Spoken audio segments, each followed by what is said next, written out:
Looks like we have a few more people joining. It's 1:30.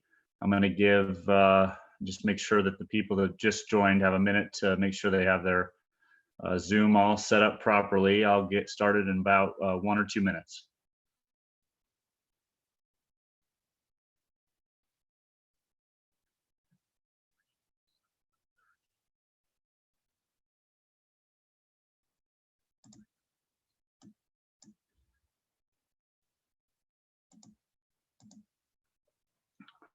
Okay, great. Well, good afternoon and welcome everyone.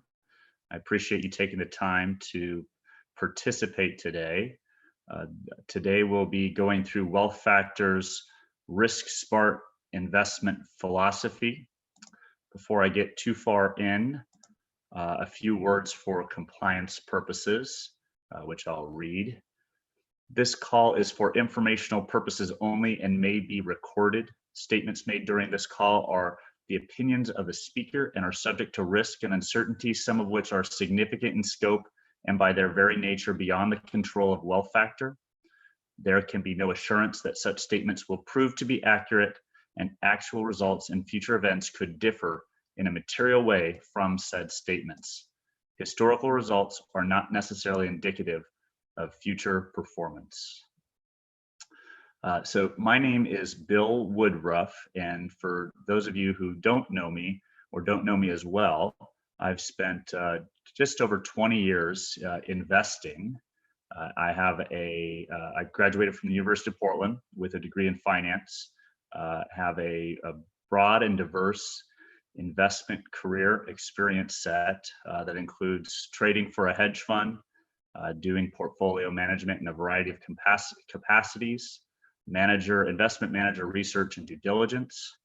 I had the opportunity to start a mutual fund and was responsible for all investment activities for that mutual fund. That mutual fund business line was acquired by a public company called Fortress Investment Group. I operated as a managing director for Fortress after their acquisition of my mutual fund business line. I launched Wealth Factor after that, and at the end of 2017. Wealth Factor is a Lake Oswego-based investment advisor. Our primary service is centered around our RiskSmart philosophy, where we provide custom plan-oriented investment advice. We manage portfolios, which are primarily comprised of stocks and or bonds. And most of what we do is based on indices. Our client accounts are held in their names at independent third-party custodians, and we charge 0.35% fees on assets that we manage up to $10 million, and then 0.1% on assets over $10 million. So let me start out by painting the broadest possible top-level picture for what RiskSmart is. RiskSmart has 3 different areas of focus. The first is what we call Portfolio Smart. This could also be thought of as the structure of the portfolio. And so there's a variety of philosophical elements here. The belief that investors should avoid things like picking and timing. And so I think about that in multiple layers, not just on an individual company basis, but also sector, as well as geography, and then certainly the overall market or markets. The next ingredient from a Portfolio Smart perspective is the avoidance of layers and then complexity. And there's some connectedness to those things. It's, in my observations, layers lead to complexity, and I believe that complexity almost never helps in accomplishing successful investment outcomes. The second component is Fee Smart, and it's my belief that there is a direct relationship between the amount of fees that are paid for investment advice or investment management and the amount of risk that's taken. And it's my belief that high fees force risk taking. So at our founding point, our investment advice fee of 35 basis points, and then our primary use of index-based investment strategies keeps our fees very low and very efficient. The final of the three parts for risk smart investing is being tax smart. Taxes are often an afterthought, or in some cases, not even thought of at all. But I believe it's one of the areas where an investor can improve through activities and energy, probably the easiest out of all parts of investing. And so we do a variety of we have a variety of elements that go into enhancing the efficiency after tax for portfolios. So I started Wealth Factor based on my observations of what I believe is an outdated industry. In organizations that have amassed incredible amounts of assets have been in business for a long time and have been very slow to leverage technology for the benefits of their clients. I mean, we're certainly seeing many organizations leverage technology for the benefits of their profit margins, but I continue to see, I don't see much in the way of those efficiencies being and opportunities of those efficiencies being passed on to clients. And so just as a generalization, here's what still exists in terms of layers of what the mass advisor service offering looks like. So it's not uncommon that a brokerage firm, a bank, or an RIA provides oversight and another set of services to an individual advisor that then outsources the investing to a fund or another investment manager. And then sometimes there's even a fourth layer in providing a investment service to investor, which is called a turnkey asset management platform, which might take those three layers and add a technology element or tie them together. And so I look at, thanks to technological innovation, as many of these layers as largely unnecessary today. And it's also my belief that they're not doing a whole lot other than increasing costs and fees, which again, it's my belief that leads to risk. So this graph is one to kind of share what I believe is a concept that has some complexity to it. And so what I'm trying to do here is in a graphic display what I believe is as you increase fees for investing, is there value, and at what point does that perhaps change? And so, the bottom line is percent total fee. And I don't think about this just as the fee associated with investment advice, but the true total cost, including underlying mutual funds, underlying ETFs, however you might get that investment exposure. And so I believe that there is absolutely benefits of receiving investment advice, even if the quality of that advice isn't necessarily better than what you could do on your own.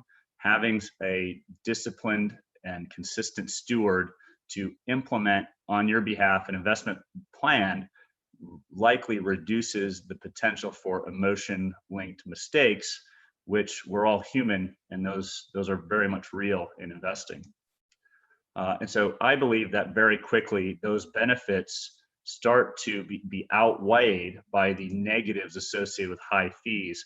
The biggest part of that is forced increased risk taking.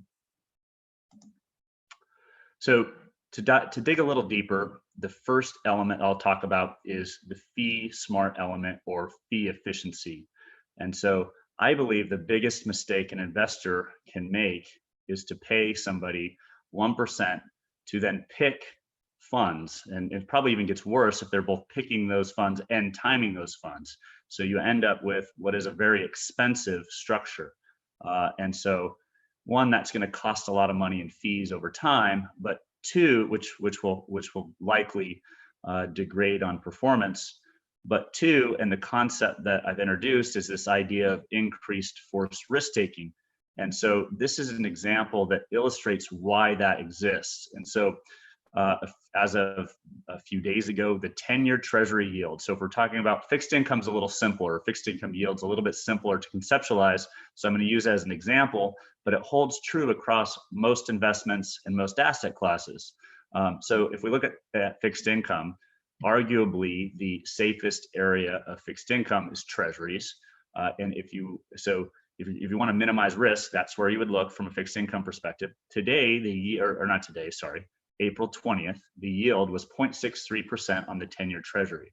Well, if your service provider operates with a 1% fee and then invests in funds, their total expense structure, and this is generous likely, is 1.25%. And so the negative potential return, and there's a bit of oversimplification here, in that the price change for treasuries is a bit more complex than just the simple yield. But the net potential return over time for that investment is negative 0.55%. And so this investment really doesn't make sense once you apply a significant amount of and sets of layers of fees. And so the net impact here, or the net effect, is largely that investment advice person is forced to recommend things that have more risk than that baseline amount. So this continues on that same theme, but visualizes it in what is an efficient frontier curve. So this is a rough visualization of that standard curve. And so right here and so on the bottom, it's risk, and the top, it's return. And so we're starting with, and this is again, just for visualization purposes, starting with a portfolio of 100% treasuries, and we start to in increments add stocks. And at some point we have reduced the overall risk of the portfolio and increased return at the same time. And the driver behind that is our assets that aren't correlated or providing diversification benefit. And then at some point that curve goes the other way and risk starts to go up, and return probably also starts to go up to some degree as well. And so to expand upon the last page and that same concept, if you assume now a significant amount of fee and you're forced to take on additional risk, and so I'm just oversimplifying this and say, instead of getting recommended a portfolio of 100% treasury bonds, I've now gotten recommended a portfolio of 100% corporate bonds. Those corporate bonds actually will be fairly uncorrelated to stocks in normal times, but many investors found out very quickly over the last couple months that any bond that's riskier than treasuries ends up being far more correlated during periods where markets are declining rapidly. So one, there's an entire shift in the risk spectrum by the elements of being forced into more risks. And then in addition to that, I also would suggest that the overall asset allocation advice is probably also getting skewed up. So even in this curve, rather than being at this point, you might even be the advice you might be receiving might also have an increased amount of risky assets like stocks within it. So to kind of summarize some key elements in terms of how I think about fees, increased risk leads to unnecessary downside. And that's a key element to talk about, because it's my belief that when you have increased downside, it also increases the chance that emotional mistakes are made, which I've seen many studies that suggest that's the biggest inhibitor to long-term investment success. So the next element of RiskSmart is portfolio smart, or being efficient in how we structure our portfolio. So I've touched on these a little bit. There's also some interconnectedness to the fee elements here. But the first one I'll talk about here is concentration. So concentration is, in today's world, easy to avoid. Indices make building and implementing a diverse portfolio simple. But it's important to note that there's structurally, portfolios that are concentrated are, I believe, not risk efficient or portfolio efficient. So if you connect this to in the investment advice or investment management world, a concentrated portfolio, and I'll use a simple example. Let's say you wanted to build a portfolio of 10 stocks. Well, the impact, while that might have enough technical diversity, the impact of each one of those positions now is very, very material to your performance. And it likely would require a significant amount of time and energy for an investment manager or investment advisor to do on each one of those 10 positions. And so because of that time and energy allocation, it likely would force that person to charge more. Whereas using an index as an investment universe, or really any repeatable universe of investments or process, avoids that, where systems can be used and costs can be kept low. The next element are layers, and layers can be looked at in lots of different ways, but layers of management and oversight. Those elements increase complexity and they increase expenses. And in my experience, I've rarely seen them add a material amount of value, especially in situations where the net end exposure ends up being a hyper diverse portfolio anyways. So in the, once the majority of the industry is building very diverse portfolios for clients that end up with thousands of stocks in them when equities are used, and the same thing applies for bonds. Once you get to a certain number of positions, that diversification or the potential deviation of the results starts to from, let's say, the S&P 500, or things that you can get exposure to cheap and easy by yourself, starts to go way down. So what you end up with is a portfolio that gross of fees is likely to equal the market, but because of layers of costs and management, you're almost certainly going to underperform the overall market. And then the last is complexity. So thematically, there's some elements here that are similar to layers, but as well as the example I gave from the management of concentration. But to the extent your strategy has complexities, like the reliance of the timing of when you're invested or the selection of your securities, those things will drive up costs, and the probability that the costs, the benefits associated with that will outweigh that increased cost to you, I think is limited. It's also worth noting, and it's a nice segue into the next part, that anything that's active and complex is likely less tax efficient as well.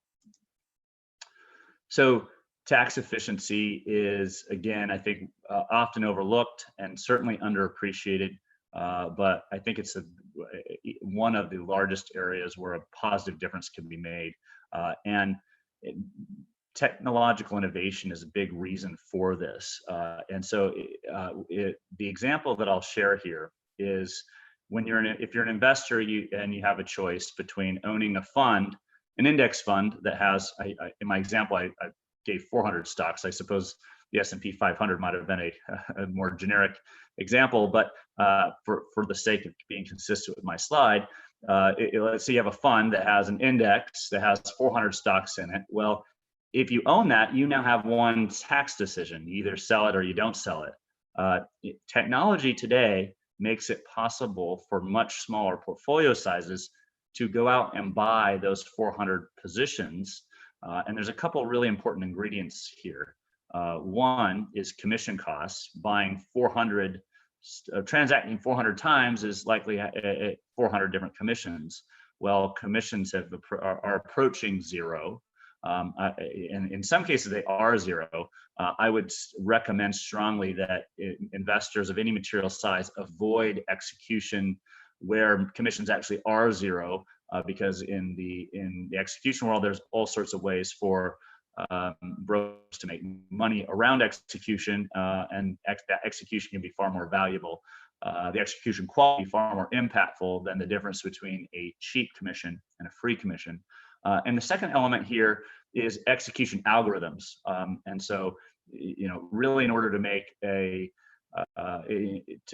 find 400 positions or transacting 400 times, you have to have efficient execution. Well, thanks to technological innovation, the access to algorithms to enhance or optimize execution efficiency is far more accessible. And so back to the tax elements here. If you own one fund with those same 400 positions, you have one tax decision. If you own all 400 of those positions, now you have 400 unique tax decisions. And for a taxable investor, controlling when gains are realized or actively harvesting losses has a meaningful potential to add value after tax relative to just buying and holding a fund. It's also worth noting that a fund, even an index fund, you're subject to the transactions and the underlying tax impact associated with the management of that fund. And in the case of mutual funds, not just the underlying management decisions, but also potentially the other shareholders and their decisions to purchase or redeem may have tax impacts to your portfolio. So I hope you found today's overview guide to RiskSmart Investing useful. At this point, I'd like to open up the conversation today to any questions you might have. And I do this regularly, and I should be good at unmuting lines by now, but it's going to take me just a minute. So hold on. I think there's a button on your end that says raise hand. So if you have a question, feel free to do that. And I will also try to unmute lines as well. If you know you don't have a question and I've unmuted your line, feel free to remute it.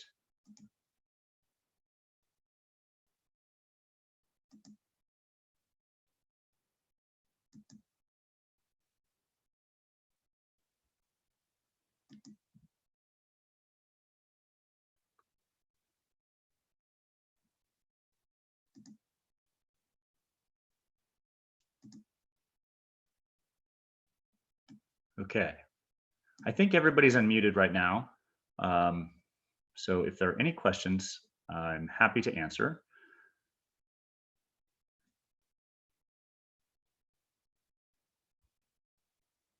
I better also pull up the chat feature. Q&A, here we go.